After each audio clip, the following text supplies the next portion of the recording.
காங்கிரஸ் கட்சி இந்த மக்களவைத் தேர்தலுக்கான தேர்தல் அறிக்கையை வெளியிட்டிருக்கிறது. நாங்கள் ஆட்சிக்கு வந்தால் என்னவெல்லாம் செய்வோம் அப்படின்றத இன்னும் பாஜக இந்த 5 ஆண்டுகளில் சீர்திருத்தங்களாக கொண்டு வந்த பல விஷயங்கள் மாற்றி அமைக்கப்படும் என்பது பெரும்பாலான வாக்குறுதியாக இருக்கிறது.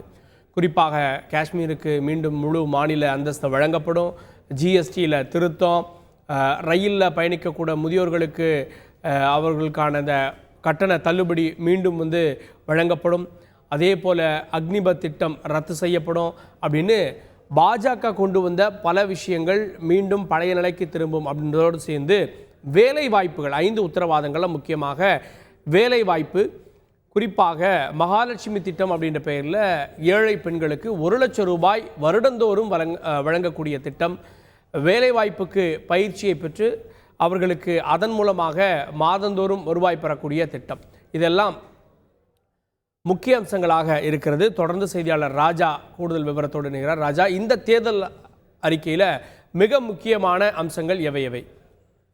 வணக்கம் கார்கே, நீங்கள் குறிப்பிட்டது இந்த தேர்தல் அறிக்கையில் ஏற்கனவே ராகுல் காந்தி இந்த பாரத் ஜோடோ நியாய யாத்திரையில் குறிப்பிட்ட அந்த 5 உத்தரவாதங்களும் இடம்பெற்றிருக்கிறது. முக்கியமாக இந்த பண மதிப்பிழப்பு, ரஃபேல் ஒப்பந்தம், பெக்சாஸ் ஊழல், தேர்தல் பத்திரம் விவகாரம் உள்ளிட்டவர்களுக்கு விசாரணை நடத்தப்படும் என தெரிவிக்கப்பட்டிருக்கிறது.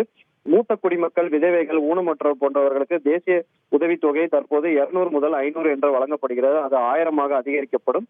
அதே போல் சுவாமிநாதன் கமிஷன் பரிந்துரைப்படி விவசாயிகளுக்கு அந்த குறைந்தபட்ச ஆதரவு விலை உத்தரவாதம் கொடுக்கப்படும். இதன் விவசாயிகள் மாதங்களுக்கு முன்பு தங்களுக்கு இந்த குறைந்தபட்ச ஆதரவு விலை உத்தரவாதம் கொடுக்க வேண்டும் என தொடர்ந்து போராட்டத்தில் ஈடுபட்டிருந்தனர். இந்த நிலையில் இது உத்தரவாதம் கொடுக்கப்படும் என காங்கிரஸ் தேர்தல் அறிக்கையில் குறிப்பிட்டிருக்கிறது. உச்ச நீதிமன்றம், உயர்நீதிமன்ற நீதிபதிகளாக அதிக அளவில் பெண்களுக்கு வாய்ப்பளிக்கப்படும். குறிப்பாக எஸ்டி, ஓபிசி, சிறுபான்மை பிரிவினர்களுக்கு அதிக முக்கியத்துவம் கொடுக்கப்படும் என கூறப்பட்டிருக்கிறது. உச்சநீதிமன்றம், உயர்நீதிமன்றத்தில் காலியாக உள்ள பணியிடங்கள் 3 வருடங்களுக்குள் நிரப்பப்படும். ராணுவ ஆள் சேர்ப்புக்காக பாஜக ஆட்சியில் கொண்டு வரப்பட்ட அக்னிபத் திட்டத்தை காங்கிரஸ் ஆட்சி வந்தவுடன் அது ரத்து செய்யப்படும் என அறிவிக்கப்பட்டிருக்கிறது.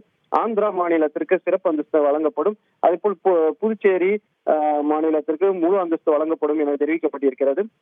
21 வயது கீழே உள்ள விளையாட்டு வீரர்களுக்கு, சிறப்பாக விளையாட்டு வீரர்களுக்கு ஊக்கத்தொகையாக மாதந்தோறும் 10,000 ரூபாய் வழங்கப்படும். அரசு வேலைகள் மற்றும் அரசு தேர்வுகளுக்கு விண்ணப்பிப்பதற்கான கட்டணத்தை காங்கிரஸ் ஆட்சி வரும்போது ரத்து செய்யப்படும் என தெரிவிக்கப்பட்டிருக்கிறது. உயர் பதவிகளில் பெண்கள் நியமிக்கப்படுவதை காங்கிரஸ் கட்சி உறுதி செய்யப்படும். மத்திய அரசு பணிகளில் 50% பெண்களுக்கு வாய்ப்பு அளிக்கப்படும். இந்த பணி 2025 தொடங்கும் என தெரிவிக்கப்பட்டிருக்கிறது. அங்கன்வாடி ஊழியர்கள் வேலைகள் இரட்டிப்பாக்கப்படும். 14 லட்சம் வேலை வாய்ப்புகள் உருவாக்கப்படும். மத்திய அரசு பணிகளில் காலியாக உள்ள 30 லட்சம் வேலை வாய்ப்புகளை முதலில் நிரப்பும்.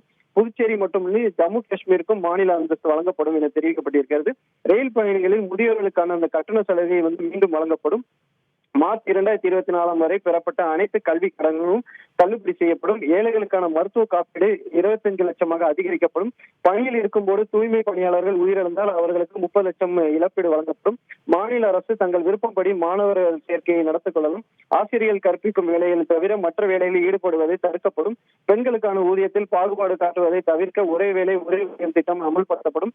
அரசியல் சாசனம் 8வது அட்டவணையில் ஏராளமான மொழிகள் சேர்க்கப்படும். தேர்தல் பத்திர முறைகேடு தொடர்பான விசாரணை செய்யப்படும். ஒரே நாடு ஒரே தேர்தல் முறை கொண்டு வரப்படாது. அதேபோல் எஸ்டி, எஸ்சி, ஓபிசி மாணவர்களுக்கான கல்வி உதவித்தொகை இரட்டிப்பாக்கப்படும்.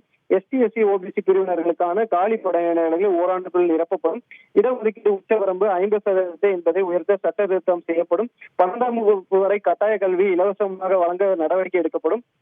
2009ஆம் ஆண்டு காங்கிரஸ் அரசு கொண்டு வந்த கட்டாய கல்வி சட்டத்தில் இந்த திருத்தம் மேற்கொள்ளப்படும். அதே போல் மகாலட்சுமி திட்டத்தின் கீழ் ஏழை குடும்பங்களுக்கு அந்த ஆண்டுதோறும் 1 லட்சம் ரூபாய் வழங்கப்படும். அதாவது பெண்களுக்கு வழங்கப்படும். 2025ஆம் ஆண்டு முதல் மத்திய அரசு பணிகளில் 50% இடஒதுக்கீடு. தேசிய கல்விக் கொள்கை மாநில அரசின் ஆலோசனைகள் பிறகே நடைமுறைப்படுத்தப்படும். பட்டியலினத்தவர்களுக்கு மீதான துன்புறுத்தலை தடுக்க அதற்கான திட்டங்கள் கொண்டு வரப்படும். 10% இடஒதுக்கீடு அனைத்து சாதியினருக்கும் விரிவாக்கம் செய்யப்படும். மேலும் நீட், பியூடி போன்ற தேர்வுகள் மாநில அரசு விருப்பப்பட்டால் நடத்தி கொள்ளலாம். சமூக பொருளாதாரம் மற்றும் சாதிவாரி கணக்கெடுப்பு நாடு முழுவதும் நடத்தப்படும் என பல்வேறு முக்கிய அம்சங்கள் இந்த காங்கிரஸ் தேர்தல் அறிக்கையில் இடம்பெற்றுள்ளது. கார்கே, செய்திகளை உடனுக்குடன் தெரிந்து கொள்ள உடனே சப்ஸ்கிரைப் பண்ணுங்க.